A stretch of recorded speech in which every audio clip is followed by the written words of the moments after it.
Zach, welcome to the show. I'm excited to have you. It's been a little while here, and I've been looking forward to this episode and this discussion. So thank you for your time right out of the gate, man. Brett, I'm excited to be here. I appreciate you having me on. And hopefully my background and story will resonate well with your audience. Where your professional history is and where you're at now, even professionally, and how you got there. I'm just so excited to get into this. So let's just lay it out there. Where did you start from and where are you at now, Zach? Certainly. So like a lot of people, Brett, that find themselves full-time in real estate, I didn't start here, and I didn't plan to be here, quite frankly, but I have a background in healthcare, as many of your audience does. So my wife and I are both optometrists by education. We met in school. I was on scholarship with the Air Force, so the HPSP program. I was commissioned as a captain in the Air Force, practiced optometry there for 7 years, bounced around, a station in Germany and a few different places. But somewhere along the lines, like many people, I think I read what we call the Purple Bible, or the Rich Dad Poor Dad saga, right? And that just a little light bulb went off about how to think about money, and read a lot of other books as well, like millionaire real estate investor Gary Keller, and just a lot of different things. But I was interested in real estate because it was a tangible asset. I always wanted to be someone who's just a good steward of my money and understood what I was investing in. I've never been a stock guy. I never really fully understood it. It's not tangible, a lot based on opinion. But anyways, I was a captain in the Air Force. My first house I bought was a duplex, lived in half, rented out the other half. Thought this is a beautiful concept because I can live for free. I can buy an asset really with no money down with a VA loan. And then I moved out of that and kept it as a rental. And so that was kind of the catalyst to start investing. And the next year we bought a couple more duplexes and a couple more.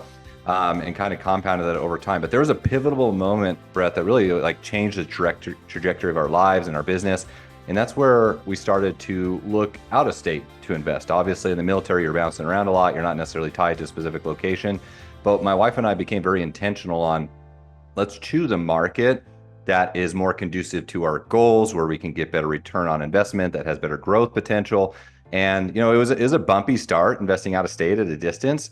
But we really refined that over time to be intentional on where we were investing, and that allowed us to skyrocket our portfolio, eventually retire from our career path in healthcare. Following the Air Force, we moved out to Denver, which we're still at today. We worked in private practice, but at this point in time, we're pretty much just keep our licenses active and work on a volunteer basis. And through real estate, growing our portfolio, we're able to retire early and just have a more global impact. We do, as I mentioned before the show, we have a volunteer humanitarian effort establishing cataract clinics in third world countries and things like that. So it's been a journey, but real estate's allowed us to really live life on our terms and practice on our terms and make a more global impact. And that's really what our business does, is allow a rent to retirement, helping people acquire assets throughout different parts of the country where there's good investment opportunity, where we're handling things for them, right? For management, property acquisition, financing, so they're not having to buy themselves another job. I know we talked about that. So, but that's about as condensed as I can give you in my story. And how do you know which markets? Like the south side of Chicago is absolutely probably one of the last places I would ever consider investing. What makes a good market? So now we have a very, intentional and systematic approach on where we choose markets, both on a macro scale and a microeconomic scale. So generally speaking, our company focuses in two main geographic areas where we see a lot of opportunity. That's the Midwest and the Southeast. These are areas that have things like landlord-friendly legislation, low taxes, population and economic growth. We do 80% of what we do is build to rent new construction homes in the Southeast. Obviously, there's a big population shift down the Southeast, as you well know, being there. So these are areas where there's an undersupply of housing. So that's first and foremost areas we want to be. We want to be below the median house price point. So if the average house price point across the U.S. is give or take $400,000 right now, we want to be well below that. Most new construction we focus on is $200,000 to $300,000, or low 300K, because that gives us the largest pool of both tenants, but also resale buyers. When it comes time to sell the property, we want to look at places that have a diversity of industries. Areas just are not reliant on, say, one industry like oil or gas. Areas where you can be a landlord and build a business around it. We have people that attend local community meetings to see where transportation is being developed and jobs. And so, it takes extensive research to identify But at the end of the day, a lot of, like, not to oversimplify it, but if you can follow supply and demand, I think that also puts you in a good position to have a productive portfolio over time.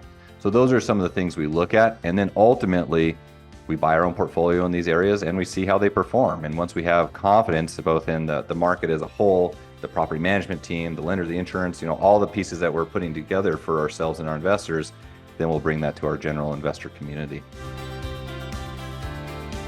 What are some of the other things that you've picked up through the years that are kind of on that list of things that you wish somebody would have showed you that you didn't have to pay the tax on, right? I heard somebody was speaking with the other day called it the DAT tax, but it's very interesting. So some of us call it a tuition. So what is this list of things like, man, I wish I knew this going into the single family world or the turnkey world? What are some things that pop into your mind, Zach? Yeah, so much. Like a lot of your audience, we'll pay hundreds of thousands of dollars and go into significant debt to get a degree. And it's sometimes in real estate, you can also pay for coaching, which I actually think there are very valuable. There's substance to that. There's a lot of gurus out there, but investing in yourself, I think, is an important thing. But sometimes this is a school of hard knocks, right? And so that's the way I always look at mistakes. One of my mentors always told me, he said, Zach, in real estate, I've made a lot of money, or I've learned lessons. And that was his way of saying, like, he lost money, but he's learned lessons along the way that has allowed him to be a more successful investor. And yeah, some of those lessons can be very expensive. I guess just on a high level, I mentioned this already, but not just having the closed mindset of, hey, I have to invest locally because that's what I know and feel comfortable with, right? You look at very successful investors, they're likely diversified across multiple markets. The U.S. is a diverse place. High likelihood that there's a market that's more conducive to your goals and better performing than your local market. And that's just being conscious of operating like a business. So that's one thing. That was a pivotal moment for us when we figured that out, right? A lot of our investors, they invest because their local market doesn't make sense from a number standpoint, or it's too expensive, or they just want to be completely passive, or they're a newer investor, whatever the case is. Networking with the right people, right? We all hear that your net worth is your net work.